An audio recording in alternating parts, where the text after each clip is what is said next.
ꯃꯌꯥꯝꯒꯤ ꯅꯨꯡꯉꯥꯏꯅꯕꯒꯤꯗꯃꯛ ꯂꯩꯖꯔꯤꯕ ꯃꯈꯜ ꯃꯊꯦꯜ ꯃꯅꯤꯄꯨꯔ ꯆꯦꯅꯦꯜꯅ ꯃꯌꯥꯝꯕꯨ ꯏꯀꯣꯛꯅꯣꯅ ꯈꯣꯏꯔꯨꯝꯖꯔꯤ ꯉꯁꯤꯁꯨ ꯃꯌꯥꯝꯒꯤ ꯅꯨꯡꯉꯥꯏꯅꯕꯒꯤꯗꯃꯛ ꯃꯃꯥꯡꯗ ꯇꯥꯍꯟꯖꯈꯤꯕ ꯃꯅꯤꯄꯨꯔꯤ ꯍꯥꯔꯔ ꯁ꯭ꯇꯣꯔꯤ ꯎꯃꯪꯒꯤ ꯊꯋꯥꯏ ꯍꯥꯏꯔꯤꯕ ꯋꯥꯔꯤ ꯑꯗꯨꯒꯤ ꯑꯍꯨꯝꯁꯨꯕ ꯑꯔꯣꯏꯕ ꯇꯥꯡꯀꯛ ꯃꯌꯥꯝꯒꯤ ꯈꯨꯗꯣꯜ ꯇꯝꯖꯔꯤ ꯃꯃꯥꯡꯒꯤ ꯇꯥꯡꯀꯛꯇ ꯃꯌꯥꯝꯅ ꯇꯥꯕꯤꯈ꯭ꯔꯦ ꯎꯃꯪꯗ ꯐꯤꯂꯝ ꯅꯝꯕ ꯂꯥꯛꯈꯤꯕ ꯃꯈꯣꯏ ꯃꯤꯑꯣꯏꯁꯤꯡ ꯑꯗꯨꯅ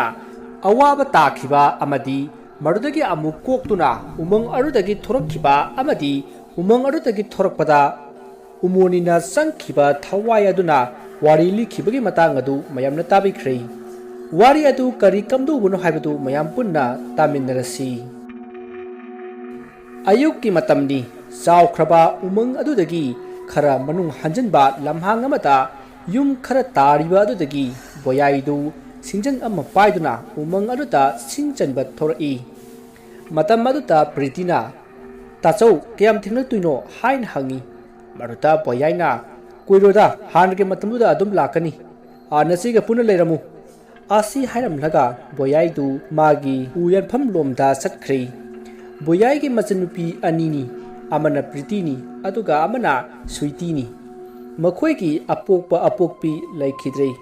makhoi hana singkhong amada yum saduna leirami adubu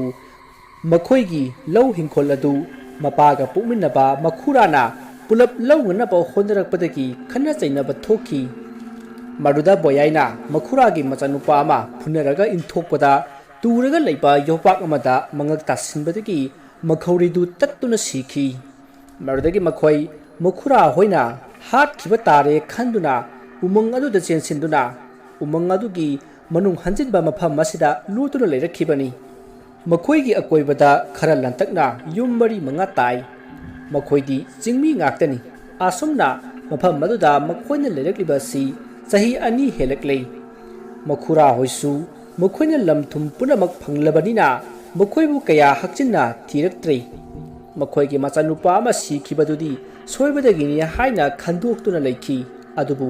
हेक उबगा हाटकनी हाइदुनदी लेरिबनी आसुमना लेरकपना नोंगमा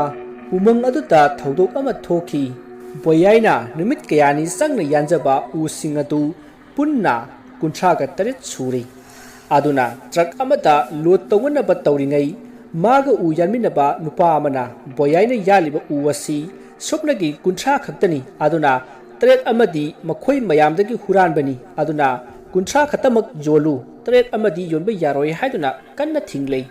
मरुदा बोयाइना आइना यानबा उगी मसिंग आइना खंगी नखोइना असोमना हेक तौदुना आइंगोंदगी उ लौरिबसे फना यामले अदुना ngasidi u amata piroi haiduna mayam aduga muknarakle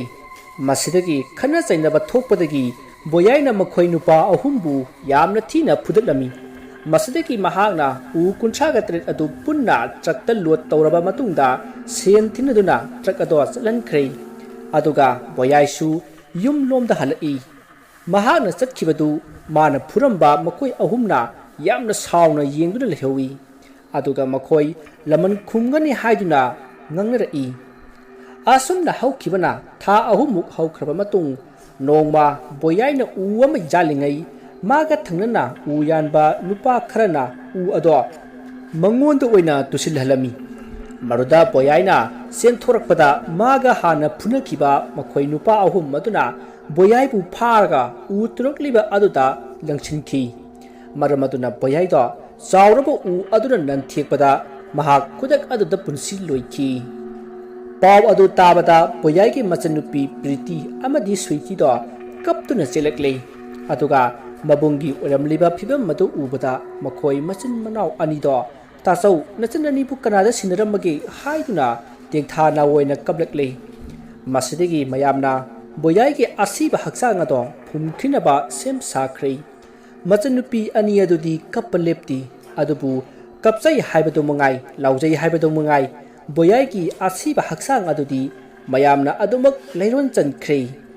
मसिदगी मयामसु महै महै चनख्रे मचिन मनाव अनिदुसु मखोइगी युमलोनबा मियोइसिंगना प्रीति अमदि स्वीतिबु पुदुना मखोइसु मयुमलोमदा चख्रे तंजा अदुदा बोयाइगे आसीबा फुमलिबा मंगफम अदुदा मकु अमा उथक्तगी पाइथरकलगा मकु अदो कन्ना कन्ना खोंगलई अदुमना ngeihak khongbada boyai gi mongpham adudagi angouba maikhu wai manil loina tawpa ama paithoraki aduga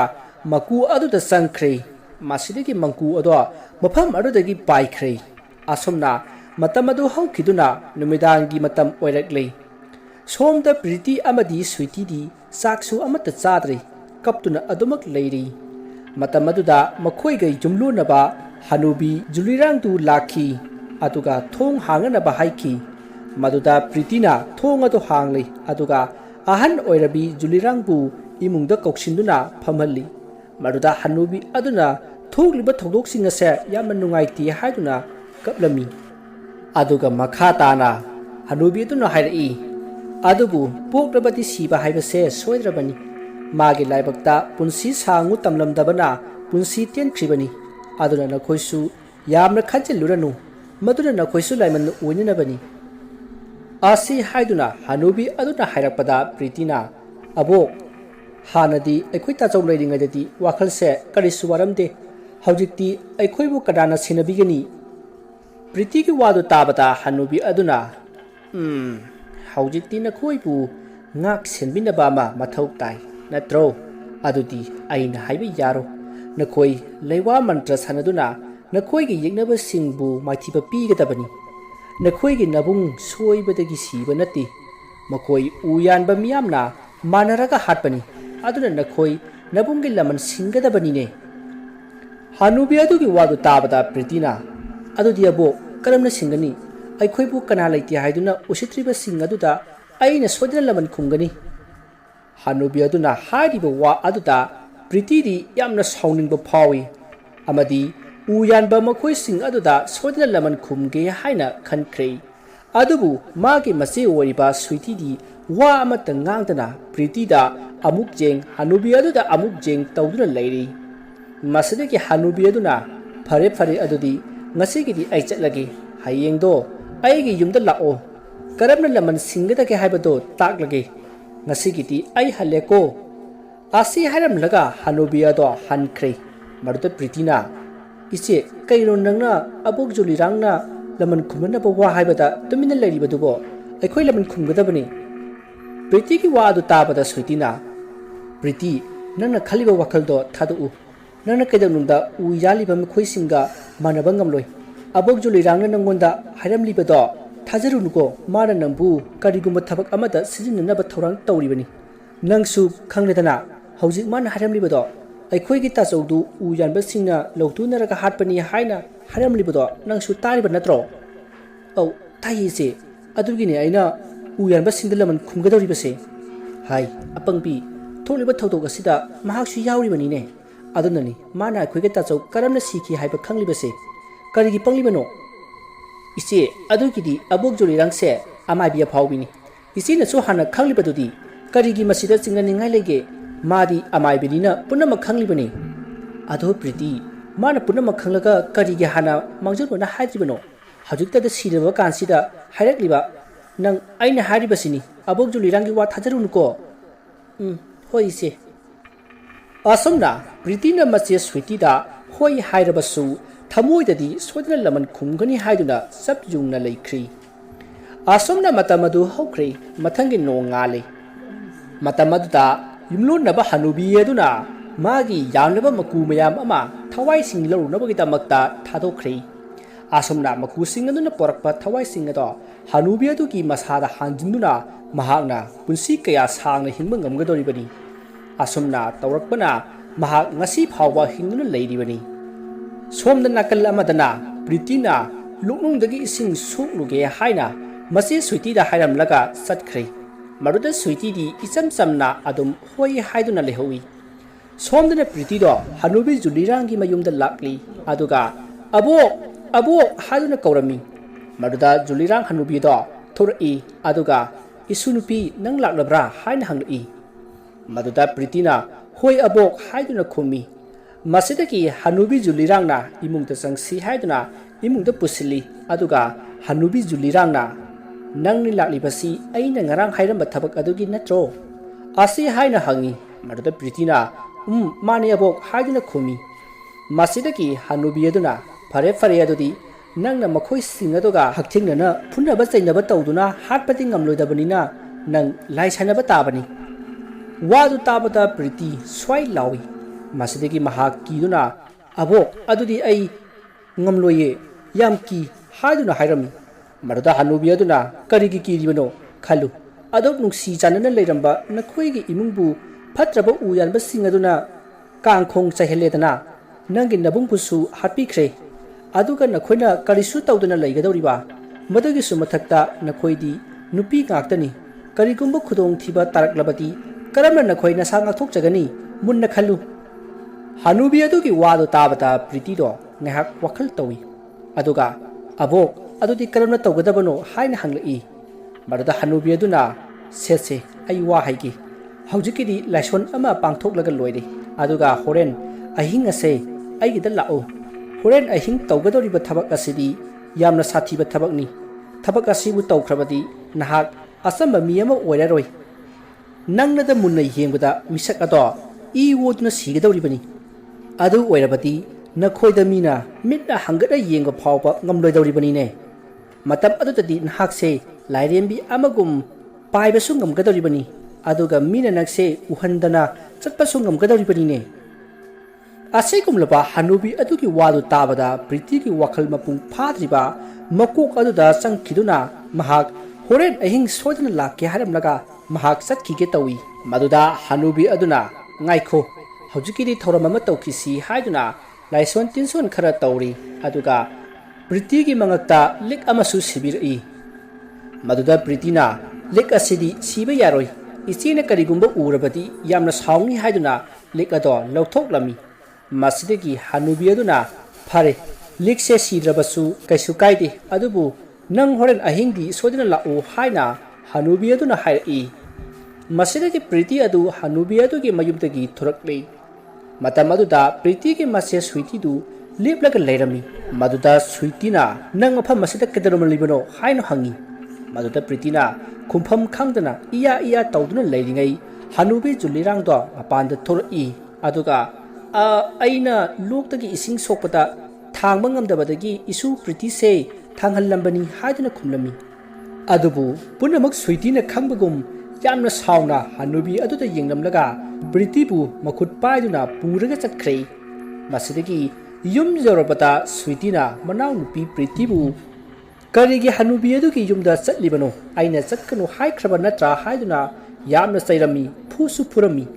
ꯃꯗꯨꯗ ꯄ꯭ꯔꯤꯇꯤꯗꯣ ꯀꯞꯇꯨꯅ ꯏꯆꯦ ꯑꯩ ꯃꯇꯨꯡ ꯆꯠꯂꯔꯣꯏ ꯍꯥꯏꯗꯨꯅ ꯀꯞꯂꯤ ꯃꯗꯨꯗ ꯁ꯭ꯋꯤꯇꯤꯗꯣ ꯑꯃꯨꯛ ꯅꯨꯡꯉꯥꯏꯔꯛꯇꯗꯨꯅ ꯃꯅꯥꯎꯅꯨꯄꯤꯕꯨ ꯐꯨꯈꯤꯕ ꯆꯩ ꯑꯗꯣ ꯊꯨꯗꯦꯛꯏ ꯑꯗꯨꯒ ꯃꯅꯥꯎꯅꯨꯄꯤꯕꯨ ꯀꯣꯟꯗꯨꯅ ꯀꯞꯆꯩ ꯑꯗꯨꯒ ꯍꯥꯏꯔꯛꯏ ꯄ꯭ꯔꯤꯇꯤ ꯅꯪ ꯏꯆꯦꯅ ꯍꯥꯏꯔꯤꯕꯁꯤ ꯌꯥꯎ ꯃꯇꯨꯡ ꯑꯃꯨꯛ ꯍꯟꯅ ꯍꯅꯨꯕꯤꯗꯨꯒꯤ ꯃꯅꯥꯛꯇ ꯆꯠꯀꯅꯨꯀꯣ ꯃꯥꯁꯦ ꯌꯥꯝ ꯐꯠꯇꯕ ꯕ꯭ꯂꯦꯛ ꯃꯦꯖꯤꯛ ꯇꯧꯕ ꯍꯅꯨꯕꯤꯅꯤ ꯃꯥꯁꯨ ꯂꯩꯀꯥꯏ ꯃꯌꯥꯝꯅ ꯃꯥꯅ ꯇꯧꯔꯤꯕ ꯊꯕꯛꯇꯨ ꯈꯪꯅꯔꯛꯄꯗꯒꯤ ꯍꯥꯟꯅꯅꯕ ꯇꯥꯟꯅꯔꯛꯄꯗ ꯃꯐꯝ ꯑꯁꯤꯗ ꯂꯣꯠꯇꯨꯅ ꯂꯩꯈꯤꯕꯅꯤ ꯅꯪ ꯃꯥꯒꯤ ꯃꯅꯥꯛꯇ ꯑꯃꯨꯛ ꯍꯟꯅ ꯆꯠꯄ ꯌꯥꯔꯣꯏꯀꯣ ꯃꯥꯅ ꯑꯩꯈꯣꯏꯒꯤ ꯀꯥꯟꯅꯅꯕ ꯀꯩꯗꯧꯅꯨꯡꯗ ꯇꯧꯔꯛꯂꯣꯏ ꯃꯥꯅ ꯄꯥꯝꯂꯤꯕꯁꯦ ꯃꯤꯑꯣꯏꯕꯒꯤ ꯊꯋꯥꯏꯅꯤ ꯊꯋꯥꯏꯁꯤꯡ ꯑꯗꯣ ꯂꯧꯁꯤꯜꯂꯤꯕ ꯃꯈꯩ ꯃꯥꯅ ꯀꯨꯏꯅ ꯁꯥꯡꯅ ꯄꯨꯟꯁꯤ ꯍꯤꯡꯒꯗꯧꯔꯤꯕꯅꯤ ꯑꯗꯨꯅ ꯑꯩꯈꯣꯏꯗ ꯑꯣꯏꯗꯕ ꯃꯌꯥꯝ ꯑꯃ ꯍꯥꯏꯖꯤꯟꯗꯨꯅ ꯃꯥꯒꯤ ꯈꯨꯠꯂꯥꯏ ꯑꯣꯏꯅꯅꯕ ꯃꯍꯥꯛꯅ ꯁꯤꯜꯂꯤꯕꯅꯤ ꯃꯗꯨꯗ ꯅꯪ ꯌꯥꯔꯨꯅꯨꯀꯣ ꯁ꯭ꯋꯤꯇꯤꯒꯤ ꯑꯁꯤꯒꯨꯝꯂꯕ ꯋꯥꯍꯩꯁꯤꯡ ꯑꯁꯤ ꯇꯥꯔꯨꯕꯗꯒꯤ ꯃꯅꯥꯎꯅꯨꯄꯤ ꯄ꯭ꯔꯤꯇꯤꯗꯣ ꯋꯥꯈꯜ ꯑꯣꯟꯈ꯭ꯔꯦ ꯑꯗꯨꯅ ꯍꯅꯨꯕꯤ ꯑꯗꯨꯒꯤ ꯃꯅꯥꯛꯇ ꯑꯃꯨꯛ ꯍꯟꯅ ꯆꯠꯂꯔꯣꯏ ꯍꯥꯏꯅ ꯈꯟꯈ꯭ꯔꯦ ꯑꯁꯨꯝꯅ ꯃꯇꯝ ꯑꯗꯨ ꯍꯧꯈ꯭ꯔꯦ ꯅꯨꯃꯤꯗꯥꯡ ꯑꯣꯏꯁꯤꯜꯂꯛꯂꯤ ꯅꯨꯃꯤꯗꯥꯡꯗꯨ ꯄ꯭ꯔꯤꯇꯤꯒꯤ ꯃꯁꯥꯗ ꯀꯔꯤꯅꯣꯃ ꯏꯇꯧ ꯇꯧꯏ ꯁ꯭ꯋꯥꯏ ꯁ꯭ꯋꯥꯏ ꯂꯥꯎꯕ ꯀꯅꯥꯒꯨꯝꯕ ꯑꯃꯅ ꯀꯧꯕꯗꯧꯅ ꯇꯧꯔꯛꯄ ꯀꯌా ꯑꯃ ꯇꯧꯔꯛꯏ ꯑꯗꯨꯕు ꯃꯍꯥꯛ ꯃꯆꯦꯗꯗꯤ ꯍꯥꯏꯗꯣꯛꯂꯝꯗꯤ ꯑꯁꯨꯝꯅ ꯃꯇꯝꯗꯨ ꯍꯧꯈꯤꯕꯅ ꯑꯍꯤꯡꯒꯤ ꯃꯇꯝ ꯑꯣꯏꯔꯛꯂꯤ ꯃꯇꯝ ꯑꯗꯨꯗ ꯃꯈꯣꯏ ꯅꯨꯡꯉꯥꯏꯅ ꯇꯨꯝꯂꯤ ꯇꯟꯖꯥ ꯑꯗꯨꯗ ꯄ꯭ꯔꯤꯇꯤꯒꯤ ꯅꯥꯀꯣꯡꯗ ꯄ꯭ꯔꯤꯇꯤ ꯄ꯭ꯔꯤꯇꯤ ꯑꯩꯈꯣꯏ ꯂꯥꯛꯂꯦ ꯊꯣꯔꯛꯑꯣ ꯍꯥꯏꯅ ꯀꯧꯔꯛꯏ ꯃꯗꯨꯗ ꯄ꯭ꯔꯤꯇꯤꯅ ꯀꯅꯥꯅꯣꯅꯦ ꯑꯩꯕꯨ ꯀꯧꯔꯤꯕꯁꯤꯕꯣ ꯍꯥꯏꯗꯨꯅ ꯐꯃꯨꯡꯗꯒꯤ ꯇꯞꯅ ꯀꯨꯝꯊꯔꯛꯏ ꯑꯗꯨꯒ ꯊꯣꯡ ꯑꯗꯣ ꯇꯞꯅ ꯍꯥꯡꯂꯒ ꯀꯅꯥ ꯀꯅꯥ ꯂꯩꯕꯅꯣ ꯍꯥꯏꯅ ꯌꯦꯡꯉꯤ ꯑꯗꯨꯕꯨ ꯀꯅꯥꯁꯨ ꯂꯩꯕꯗꯤ ꯎꯔꯝꯗꯦ ꯃꯁꯤꯗꯒꯤ ꯄ꯭ꯔꯤꯇꯤꯅ ꯊꯣꯡ ꯑꯗꯣ ꯂꯣꯟꯁꯤꯟꯒꯦ ꯍꯦꯛ ꯇꯧꯕꯒ ꯄ꯭ꯔꯤꯇꯤ ꯍꯥꯏꯅ ꯀꯧꯔꯛꯏ ꯈꯣꯟꯖꯦꯜ ꯑꯗꯨ ꯇꯥꯕꯗ ꯄ꯭ꯔꯤꯇꯤꯅ ꯇꯨꯡꯗ ꯁꯠ ꯂꯩꯊꯣꯛꯂꯒ ꯀꯅꯥꯅꯣ ꯍꯥꯏꯅ ꯌꯦꯡꯉꯤ ꯃꯇꯝ ꯑꯗꯨꯗ ꯃꯥꯒꯤ ꯃꯕꯨꯡ ꯕꯣꯌꯥꯏꯗꯣ ꯑꯣꯏꯔꯝꯂꯦ ꯃꯕꯨꯡ ꯕꯣꯌꯥꯏ ꯑꯣꯏꯔꯝꯕ ꯑꯗꯨꯗ ꯃꯍꯥꯛ ꯌꯥꯝꯅ ꯍꯔꯥꯎꯈꯤ ꯃꯇꯝ ꯑꯗꯨꯗ ꯕꯣꯌꯥꯏꯅ ꯄ꯭ꯔꯤꯇꯤ नखोइबु आइगे लमन खुमनरोजो आई उ यानबसिंग अदुना लौतुनरगा हाटपनी नखोइना करिगुम्बा नुपा ओरमलबदी आइगे लमन सोदना खुमलकदबनी अदुबु नखोइदी नुपीनीना आइगे लमन खुम्ब ngamjado masi khallubada nabungdi thamoise propok chai phare priti ai chatlage nang aige laman khumo uko priti asumna poyai du lawram laga mangkhrei matam adu da priti du mikap khangthok tholai tawriba punaba hanubi aduna sem saduna mahaki magic season aduna priti ki mamangda uhalli bani masidagi priti do magi mamangda mapung hairam ballaman khummu haiba ado ningsingduna mahak phamungdaki kumthrakli atuga thongado tapna hanglaga mahak mapada thorakli aduga thongado tapna ngasilaga hanubi julirangi jumda laklei mahaga lakpatu hanubi julirangna khangladuna mapanda parprap tholai aduga imungda pusillai matam aduda julirangi yum manung ado manam ama inam nami masidagi pritina abo hauji aikona tawgadori base karino haina hangi maruda hanubi aduna priti pu phamhalli aduga hairi se sigi aina thamliba parta asida nangi i mari khara thansi haujik nate ko aina horen lewa mantra ma solakani maruda nangna aina pirakpa ingit ki matung ina nangi i ado patra asida tahangadabani ko adu werapati punamak loire asi hairaga hanubi ado nui asomna hayam laga hanubi ado yamna hauna lewa ma solai aduga nakandagi mi gi makuk ki saru ama puthok laga maruda makhutna nalan nalaga lewa singdo solai asumna torokpada priti do masada karino haifam khangdaba ama phaurak tanja aduda hanubi aduna magi makhuttu sokhanduna I thokallaga patra aduda hapmanaba hairaki masidagi priti su hanubi aduna haiwagi matung inna magi makhut adu manakta leiriba sori aduna lenthattuna I thokhalli aduga patra aduda tahali asumna hek tawrubada pritina I tahaliba patra adudagi amuba maiku ama phanglauna karai aduga pritigi manatonda yoksillakuna pritina so honjinbada yaukhrei asumna hek yaukibaga priti do mamittu khanglau lauthoraklaga yamna kiba sabtra ama tor'i aduga manakta leiriba thang sori adu pairaga magi masagi khudang ado lenthattuna I yamna thokhalli asumna lenthatpata tarakliba I ado hanubi aduna kanna noklaga thaksilli asumna I adu hek thakpaga hanubi ado mawung ama toroklei makhut masa adu isang sangdoraklaga mamai gadu ichap chapsillaga yengbata yamna kiningai weraba saktam ama wonthoraklei masidagi hanubi aduna priti da chalo nangi nabung hatkiba umangi uyanba singdo haluro haiduna yathang tawrami matamatu da priti do mahaksu nuklaga mafam adutagi swai mangkhrei aduga umang aduda uyanduna leiba miyoising aduna tumliba mafam madu jawraklei matamdu ahengi matam woibanina makhoi loinamak nungaina tumduna leirami masidagi priti du magi mabunga khatnakhiba nupa adugi manakta prap sangchillaktuna tumliba nupa adugi makhong ado ta pairaga soro singki aduga yathattuna thamliba aphaiba u amagi masa hidoklaga thamba masa kakthakkhibagi huidiem sana tumlaga leiriba usa aduda nupa adugi manangange sarukta thilhanki usa aduna thinbada nupa ado yamna kanna lauki asumna nupa aduna laubadu tabadagi tumliba mayamdo loina hawgatnarakli aduga jenglubadadi makhoiga uyanminaba nupa amana usa amada yunglaga leiramba ado uri manakta boyai machanupi priti du paiduna leirami madu urubada mayamdo kinaduna aikhoi siba tare chelo hainaduna cheli maruda usada yaliba nupa ado pritina makhat ado segairam adumna tawbudagi nupa ado sikhri nupa aduna hek sibaga pritigi masa adu hanadagi hena mapangkal kanba haibado oireklei maram aduna saurba uama pairaga langakpada cheliba makhoi ahumda nanduna yamna wana saina khanglami maruda pritina tapna sangsillaklaga mana pairakpa suriyaduna makhoi nupa ahum adugi thabakta hanjin thinduna hatkhi Madugi matung umang aduda singchanba lakpa khudimak amamam toina hatpa horakli. Matam aduda Priti mache Sweety do mikap thorakli. Mahakna mikap thorakpada manau nupi Priti do leiramdri. Masidigi mahak phamungdagi haugallaklaga manau nupibu koithi thirai. Asomna thirakpada thongsu hangduna leirambadagi mahak chingmirakladuna Hanubi adugi yumda chananaba honarai. Matam aduda arapada miyoi kaya sienduna lau khongnubagi makhol tarai. Maduda Sweety na Mina laubagi makhol tariba adomda chelakle. Asomna mahakna chelakpada angakpa ama uri. Magi manau nupi Priti do akiba saktamda mamit irau lauraga mafam amadagi amada yamna wangna songduna uyan banupa sing adubu mana pariba thang aduna lenduna kaktuna mihar thina hato ibado uri. Asomna Priti na nupa amabu mangaksamda thang lenduna hatlingai Sweety na chensinduna Priti hayuna kauraga Priti ki sayengda pairuri. Maduda Priti di atopo orobai ningduna mana pariba thang aduna machi Sweety ki mabukta thimki. Maduda Sweety do Priti hayna lauramlaga phamtharaga longna hiplaga laikhrei. Maduda Priti na iche hayna lauraga chensili aduga yamna kapki. Aduga iche ailale haiduna machibu kongkhatli. Maduda Sweety na nang Hanubi adagi wada illunu mana aingondasu phatraba mantra kaya ama tamanaba hairakpadagi aina magi matung illui adubu mado aikhoi tachawna khanglakpadagi Hanubi aduga yamna khanaki maduna aikhoi tachaw do Hanubi aduna magi leiwa mantra sijinnaduna tachawga thabak suminnaba misingbu sumduna yengna hallaga halankhibani aduga nangbuna magi mapangal kananaba minai wena sijinnabani nang Hanubi adugi wa lawnuko asi haramlaga Sweety do manau nupi Priti da yingduna adumak punsi loikhre. Maduda Priti do haradagi hena sathiba henkhre. Mahakna mathwai sakna lawbada umang aduda yarek lamba uchi kaya paithoknaki.